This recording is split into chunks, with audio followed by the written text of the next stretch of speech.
Welcome to the neck pain symptom tension sequence. The whole intention behind this is to reposition your ankles, knees, hips, pelvis, and shoulders, which in turn is going to release the muscles surrounding your spine, i.e., your neck and head. Now, this sequence is introductory. I want you to try it. And if you notice a positive change, continue to do it for a week. And then check out our online program to take a deeper dive to learn more sequences, exercises, and positions and tools to get to the deeper levels of why your neck is hurting in the first place. If you don't notice a positive change in this, that's also okay. There's many ways to resolve neck issues. You can either check out our hip imbalance sequence or our general introductory sequence, also found on this YouTube.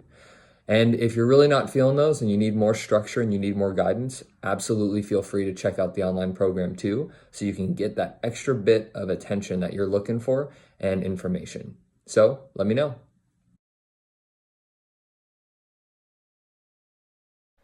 Lie on your back with your legs over a chair or an object that allows you to get a true 90-degree bend at your knees and your hips. This object must be high enough to allow you to relax your legs completely while they're held at a 90-degree angle. Place your arms out to the sides at a 45-degree angle, palms face up. If you feel like your knees are higher than your ankles, then the object is a little too low. You can go ahead and fold a towel up to raise the height of the object. Allow your lower back, hips, and shoulders to settle down into the floor on their own.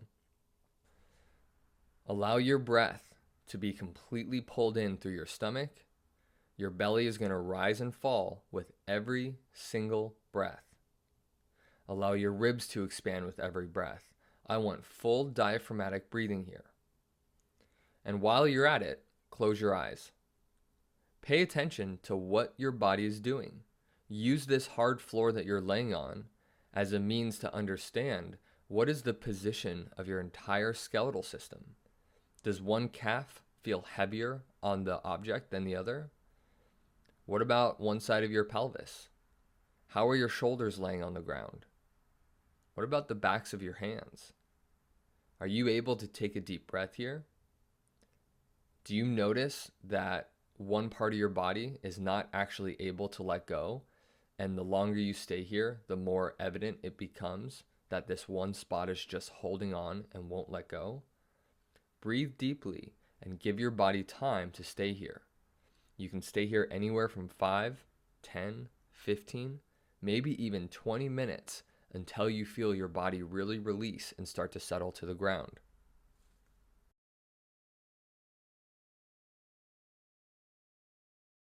Lie on your back with both legs straight out on the floor.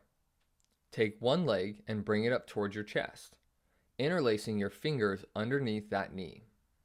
Make sure that the shin stays parallel to the ground at all times and the foot doesn't move higher or lower. The straight leg should have the foot pointed straight up towards the ceiling. With the foot of the bent leg, make 40 outward circles in the direction away from your body. Then make 40 inward circles in the direction towards the center of your body. Then point and flex your ankle back and forth. As you perform any directional movement, be incredibly aware of keeping your ankle, knee, and hip aligned. What we don't want is for the ankle to start moving outwards, or the knee to start moving inwards, or the opposite. The knee moves out and the ankle moves in. This is about keeping your ankle, knee, and hip in a straight line as the foot is asked to function.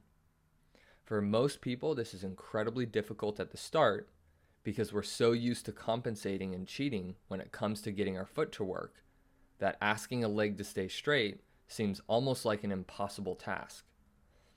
Take a note as how hard this exercise is for you day one and any day after that, and track your progress over time.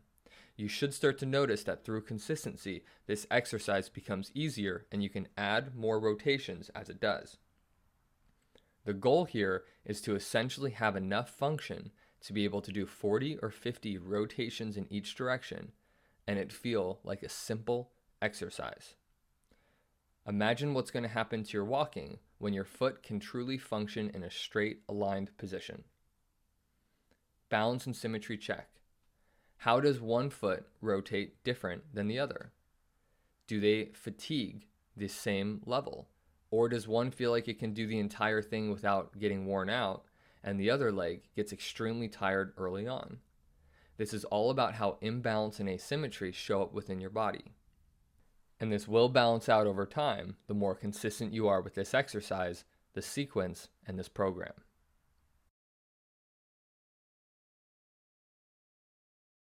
Lie on your back with your knees bent and your feet flat on the floor, pointed straight ahead. Put a pillow or a block directly between your knees. You want something firm enough that doesn't allow your knees to move inward too much.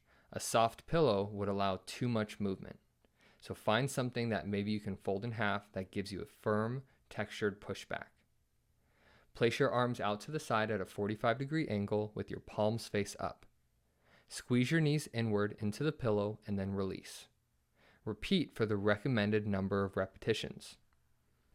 The purpose of this exercise is to get your hips to sync up together using the inner thigh muscles and the front of your hips, your hip flexors.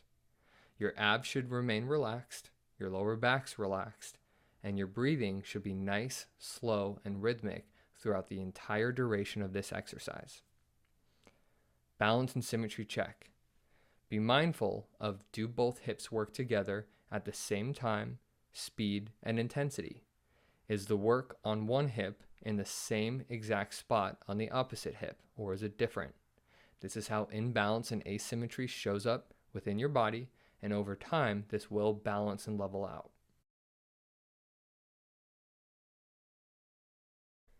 Lie on your back with your knees bent and the soles of your feet flat on the floor. Place your arms out to the side in line with your shoulders, so you're making a letter T position with your upper body, palms face down. Cross your left ankle onto your right knee. Let your hips twist and fall outward to the floor to your right until your left foot and right knee hit the floor. Think about pivoting around your right foot to do so. Be careful not to allow the right foot or leg to slide at all from this original position. If you can't get to the floor, you can put a block or a support underneath your foot or knee so that they can rest on at their furthest point, and eventually you will be able to take that support away and get down to the ground. As your legs, hips, and pelvis twist to the right, gently turn and twist your head to the left. Once you're in position, press your left knee away from your body using the muscles in the outside of your left hip.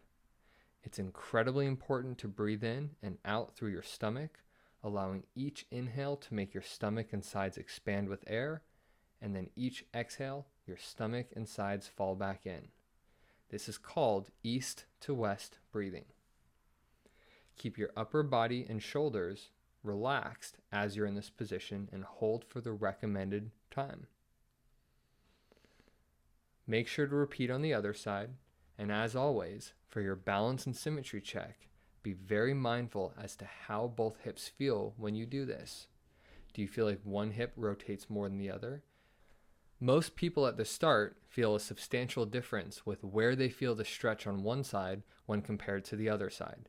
This is just how imbalance and asymmetry has shown up, and this will rebalance out over time with this sequence the more consistent you are.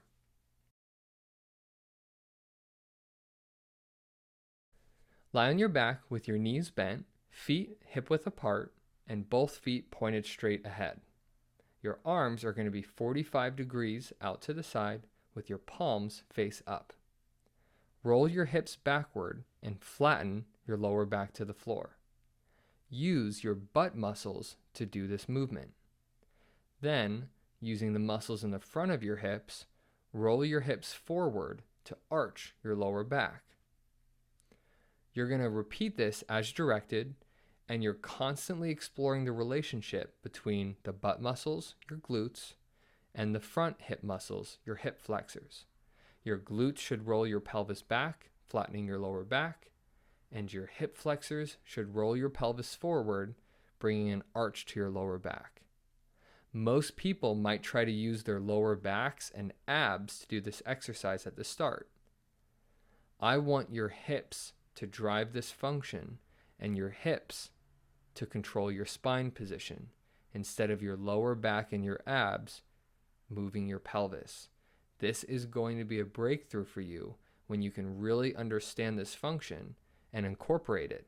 The idea and function of this simple little exercise is going to show up not only through the rest of this entire program, but it's going to show up in literally every single motion as you move through the day. Are you a pelvic and hip-driven mover, or do you drive all your motion through your spine? Take your time with this one. This is one of those slow, subtle, but incredibly impactful exercises. For some people, it might be intense, but the purpose here is not intensity. The purpose is function. So take your time.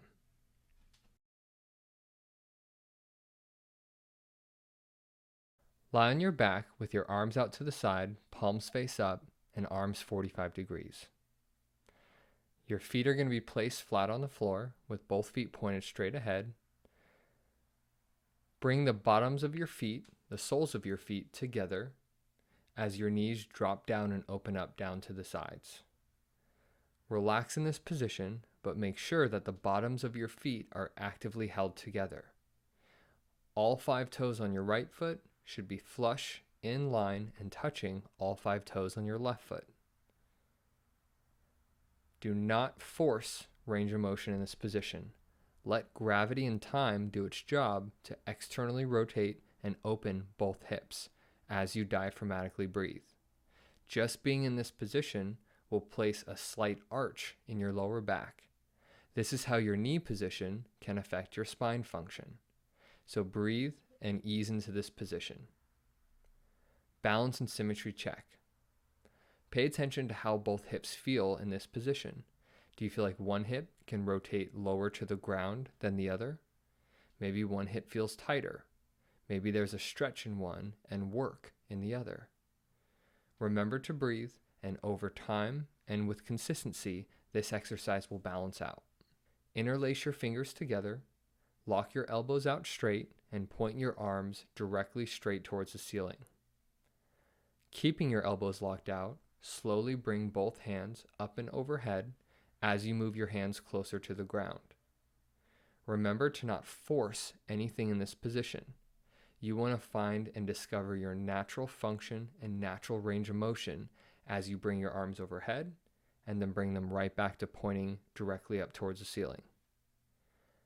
Balance and symmetry check. Do both shoulders open up the same? Do they both move the same? Or does one feel tighter than the other? What about your hips? Does that also translate to an imbalance with your hips?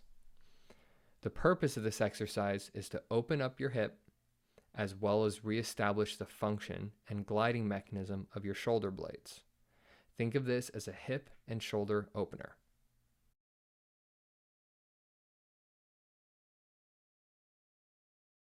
Start off on your hands and your knees on the floor with your knees directly underneath your hips and your hands directly underneath your shoulders. If this is bothersome on your wrists, you always have the option to drop your elbows to the ground. Now, walk your hands forward about 4 to 6 inches, which for most people is the full length of their hand or palm. Now, shift your weight forward so that your shoulders are directly over your wrists again. But don't shift too far forward to where your shoulders are in front of the wrists. There should be more than a 90-degree angle at your hips. Using the muscles in the front of your hips, tip your pelvis forward and place an arch within your lower back. Let your shoulder blades completely collapse back together underneath the weight of your body. So you're essentially using your body weight to help find your shoulder blades back together. If this is bothersome on your lower back, go ahead and take a little bit of a step backwards with your hands so you're not too far forward. Most people might even need to start in just the starting tabletop position before they can actually start walking their hands forward and develop that type of shoulder strength.